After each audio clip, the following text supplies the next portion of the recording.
This video shows one way to transition a wall cabinet into a floor unit. At the project level, select the cabinet to change. We'll change the height to 34.5 inches. Right, click the top red dot and enter 34.5.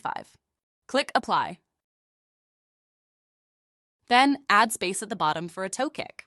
That moves the bottom shelf so its bottom is 4 from the floor. Left-click the blue dot on the bottom shelf and enter the new bottom value of 4. That moves the bottom board upward 4 inches. Cutting the toe kick is covered in a future video. Then we change the bottom of the door to 4 3/4. For this, we need to be at the assembly level. Right-click the bottom red dot of the shelf and change the bottom value to 4 3/4. This places the bottom of the door at the top of the bottom board. Here is the finished cabinet showing the toe kick cutout.